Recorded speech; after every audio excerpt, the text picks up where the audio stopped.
Salut Franck. Salut César. Alors on va parler aujourd'hui d'or puisque l'or atteint des niveaux stratosphériques à 3300 $ l'once. Nous, vous savez, on n'aime pas les effets de mode, mais on va vous montrer aujourd'hui avec Franck quels sont les meilleurs moyens de se positionner. Alors non pas forcément sur l'or en tant que tel, mais sur des actions, les mines aurifères. On va revenir un petit peu évidemment en long, en large et en travers dessus avec Franck tout à l'heure. Peut-être simplement pour faire un tout petit point macro juste avant qu'on rentre dans le vif du sujet. Pourquoi est-ce que l'or atteint des niveaux aussi importants aujourd'hui? Il y a grosso modo quelques points clés à avoir en tête. Je vais peut-être déjà vous partager rapidement euh, les niveaux de l'or actuel, comme ça vous avez toutes les infos. Hop. En gros, aujourd'hui, voilà, on voit que depuis quelques mois, l'or a continué de s'apprécier. Il y a différents facteurs. L'anticipation de la baisse des taux, ça c'est un élément important. L'inflation maîtrisée, mais elle reste quand même assez élevée. Et évidemment, le gros sujet du moment qui est l'affaiblissement du dollar et les rendements obligataires en baisse. On le voit avec tout le sujet autour de Trump et des tarifs, c'est qu'il y a un désengagement du dollar et du coup, massivement, les gens continuent d'acheter de l'or. Et d'ailleurs, c'est intéressant parce qu'on constate que non seulement il y a une base d'acheteurs qui est extrêmement diversifiée, il y a énormément de banques centrales qui continuent d'acheter de l'or, mais c'est pas juste des gros hedge funds qui cherchent à faire un coup. La base globale des acheteurs de l'or est très très importante. Donc voilà en gros un petit peu pour là où on en est aujourd'hui. Petit rappel d'usage avec Franck, on n'est pas là pour vous donner des conseils, on vous explique ce que potentiellement nous on fait et notre analyse, mais évidemment vous faites votre propre due diligence. Moi, le but là, c'est de vous apporter quelques idées, des trucs qui sortent un petit peu des sentiers battus, et après à vous de faire vos propres calculs et voir si ça vous intéresse. Merci César pour cette intro. Donc l'or en tant que tel, ça ne rapporte rien, il n'y a pas de rendement. Moi, c'est pas un actif qui m'attire en tant que tel, et surtout aujourd'hui où il est déjà bien valorisé, 3300 $ l'once. Est-ce qu'il y a encore du potentiel? On est plutôt, j'ai envie de dire, un haut cycle de valorisation. Donc l'or, moi personnellement, je n'y vais pas. Mais par contre, dans cet environnement de bonne valorisation de l'or, il y a des choses à faire. Parce que si l'or ne rapporte rien, les mines d'or, si on les sélectionne bien, elles peuvent, elles, rapporter potentiellement pas mal d'argent. Donc nous, ce qu'on va vous proposer là, c'est sur un segment de la cote au niveau des aurifères. Donc c'est les aurifères, c'est les mines d'or. C'est sur celles de taille moyenne, donc celles qui sont un petit peu moins suivies. Et là, on peut trouver des situations un petit peu spéciales d'actions intéressantes. Est-ce que tu voulais apporter des choses, César? Ouais, peut-être que juste avant qu'on rentre dans le détail d'explication de pourquoi est-ce que toi tu as sélectionné, ou en tout cas tu t'intéresses à certains types de minorifères plus que d'autres et avec tous les risques et les avantages qu'il peut y avoir on va dire dans chacune, peut-être simplement un point d'étape pour montrer la corrélation. Tu vois, il y a une courbe qui est intéressante entre le HUI to Gold qui montre en fait la performance relative des minières par rapport à l'or. Je trouve que c'est quelque chose d'assez intéressant. Je vais essayer de vous montrer ça tout de suite. Hop. Ça permet en fait, le ratio que tu nous présenté, ça permet de montrer comment est valorisé les mines d'or en général, enfin les actions cotées Ouais, de exactement. producteurs d'or par rapport au cours de l'or. On voit Donc qu'au là, le plus haut, graphe on que a tu été à sens peu là, près à un peu plus de 0,60. Au plus bas, en fait, on est quasiment au plus bas aujourd'hui. Donc, on n'a pas de boule de cristal avec Franck. On peut pas vous dire, bon, bah, on va retourner au plus haut. Ce qui est sûr, c'est que à ces on- niveaux de valorisation, de performance relative entre les mines d'or et l'or, on a des niveaux qui sont extrêmement bas, donc extrêmement intéressants pour un point d'entrée sur les minorifères. pour ceux qui nous écouteraient, qui verraient pas le graphique, donc aujourd'hui on est entre 0,12, 0,13, je dirais, alors qu'on est monté à des niveaux historiquement à 0,5, 0,6. On dit pas qu'on va revenir à 0,5, 0,6, mais tout ce qu'on sait, c'est qu'historiquement, on a des niveaux faibles. Donc c'est plutôt rassurant. On est sur une valorisation conservatrice, ou à 0,11 donc là, Ça, en c'était janvier. janvier Donc peut-être que maintenant 2025. ça. Ouais, donc peut-être qu'on est à 0,12, 0,13. Donc on est encore sur des valorisations historiquement assez basses. Ouais, quand on voit les pics Merci qui pour le qui sont beaucoup contexte. plus. Ouais, donc il y a probablement du potentiel sans qu'on en soit sûr. Euh, Pourquoi les mines d'or sont délaissées par les investisseurs actions? Euh, Il y a plusieurs faits. Déjà, je dirais, point de vue ESG, c'est pas un secteur qui attire quand on regarde.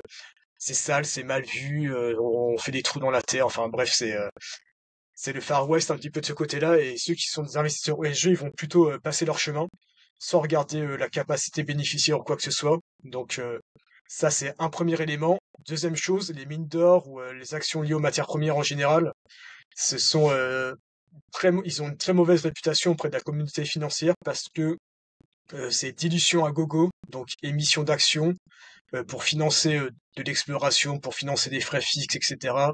Et on a eu par le passé des moins 90, des moins 95% parce que la dilution, bah, finalement, a annihilé toute la création de valeur. Et deuxième point, c'est la structure du bilan. Donc des entreprises historiquement très endettées et qui avaient besoin de diluer, d'émettre des actions pour se financer. Donc tout ce cocktail mis ensemble, ce qui fait que les actions de mine d'or ont encore une mauvaise image pour la communauté financière, alors que ce n'est plus forcément le cas. Et cette différence entre la vision du marché et la réalité, bah, ça crée des opportunités et c'est pour ça qu'on va vous en parler aujourd'hui. Ouais, je rajoute un petit mot sur les risques. Il y a plein d'autres risques. Tu en parleras peut-être tout à l'heure aussi avec les minières que tu as sélectionnées, mais il y a parfois des risques géopolitiques. Il y a des risques qui sont liés aussi à l'augmentation des coûts, que ce soit les ressources humaines, les matières premières, le coût de revient de manière générale. Donc c'est vrai qu'il y a un sentiment de marché qui est souvent perçu de manière assez pessimiste. Et j'allais dire, c'est un peu le rôle des deux bases d'acheter aux pessimistes et de vendre aux optimistes. Tout à fait. Et oui, et là, en fait, les mines qu'on va vous présenter, non seulement elles ne diluent pas, mais elles rachètent des actions, elles versent un dividende parce qu'elles sont en position de trésorerie nette. Donc on est complètement à l'opposé de ce qu'on peut s'attendre quand on a des a priori au niveau des actions de mines d'or. Alors je crois que tu en as Euh, sélectionné deux. Tu as Ça a sélectionné coupé, deux. vas-y. Ça avait coupé 5 secondes. Oui, donc on a sélectionné en fait deux actions. Bah, il y en a une qui est très connue parce qu'elle est déjà elle est publique. Donc on a sur le forum, on l'a su depuis une dizaine d'années. C'est Dundee Precious Metal. On va l'appeler DPM pour que ce soit plus simple. Et donc cette action canadienne exploite, cette entreprise exploite principalement deux mines d'or qui sont en Bulgarie. Donc l'actif phare, il a encore une durée de vie de mémoire d'une dizaine d'années. La deuxième mine, elle a encore juste quelques années en exploitation. Mais les gros plus, c'est qu'une trésorerie nette qui couvre 30% de la valeur actuelle boursière. Et aussi un gros projet en Serbie avec une mine qui a des potentiels au niveau des forages actuels et qui sera mise en production annoncée par le management en 2028. Donc aujourd'hui, c'est une mine d'or valorisée 8 fois ses bénéfices. Si tu retraites les flux de la trésorerie nette, t'es plutôt à 5 fois les bénéfices. Donc non seulement c'est pas cher, mais si t'as l'or qui se maintient à 3000 $, même pas 3300, 3000, même 2008, ça va générer encore beaucoup de cash. Et tu as donc la mine qui va ouvrir en 2028, entre guillemets, offerte à ce prix. Ouais, exactement. On pourrait dire un petit mot juste après. Je vais te laisser parler de l'autre que t'as sourcé, qui est aussi très, très intéressante. On pourra revenir un tout petit peu sans rentrer trop dans le détail technique, mais la différence entre le coût de revient et le levier opérationnel qu'il peut y avoir à partir du moment où le cours de l'once d'or est à un niveau très important. Bon, ben là, c'est plutôt une minière à coût assez faible.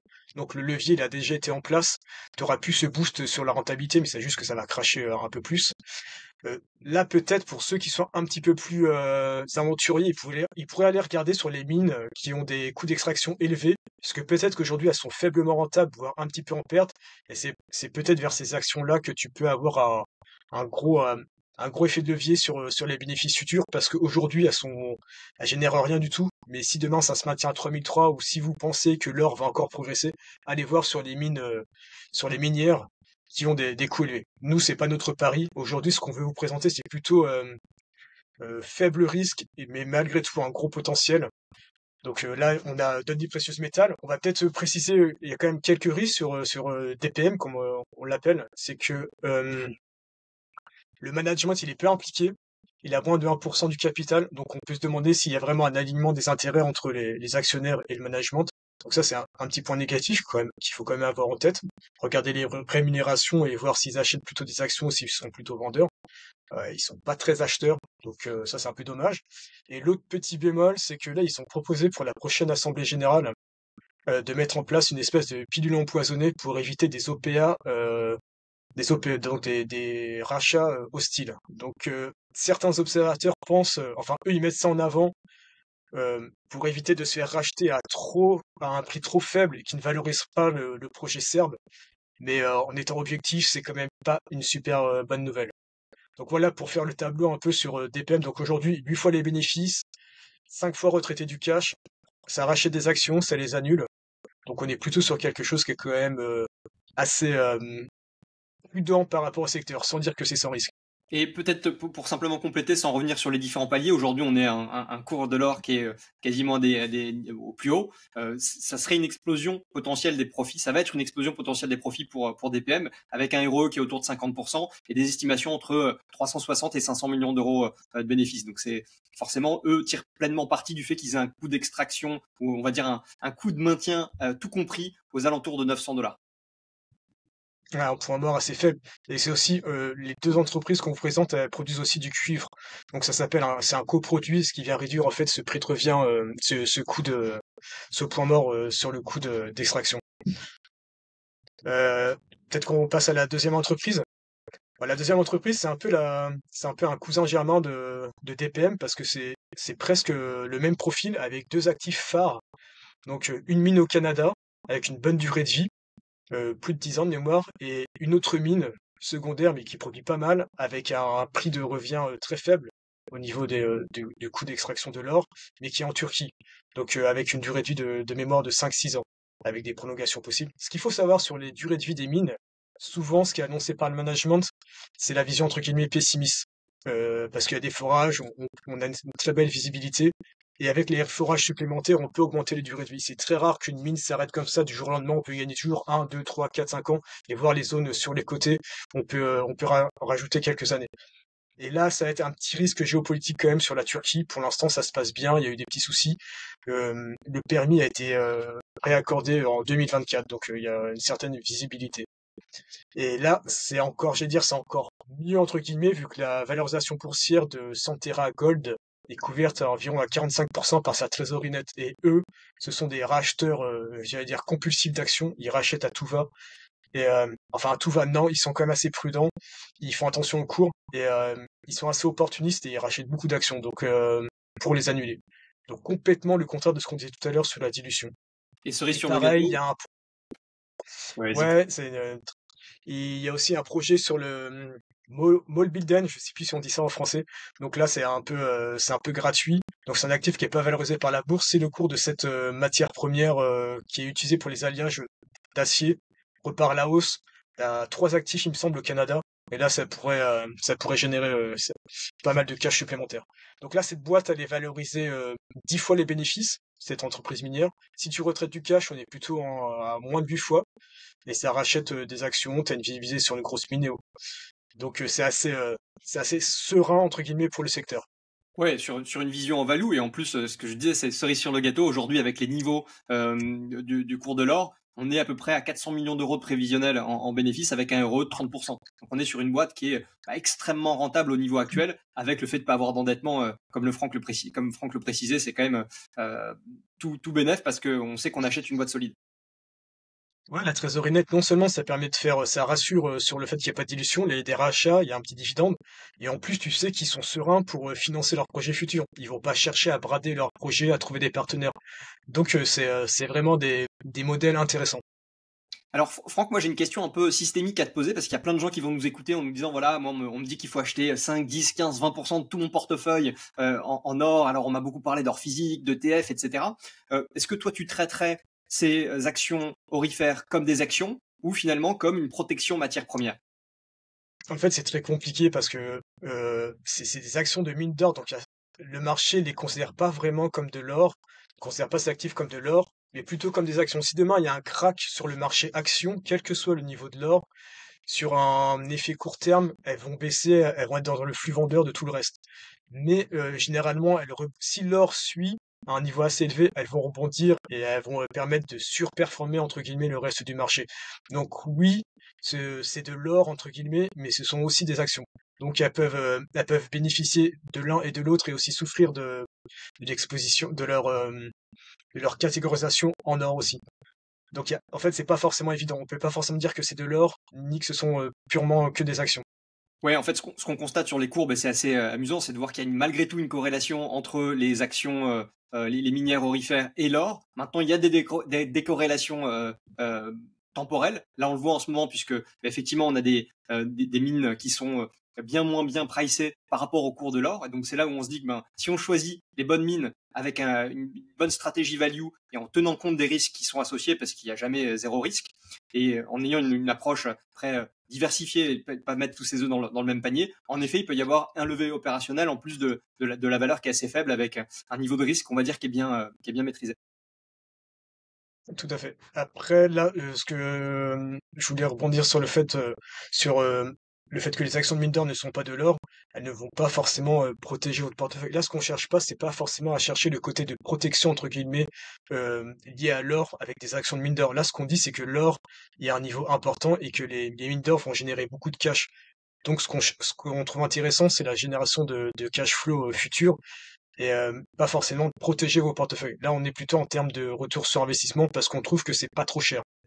Ouais, et puis l'idée, c'est pas de vous dire d'acheter un peu purement et bêtement parce que c'est tendance de l'or à 3300. Voilà, c'est pas tellement dans la philosophie des Dobas.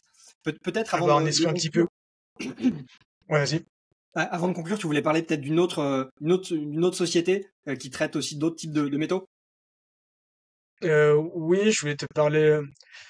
Non, je voulais aussi te parler d'une petite boîte canadienne, dont le fondateur a presque 80 ans.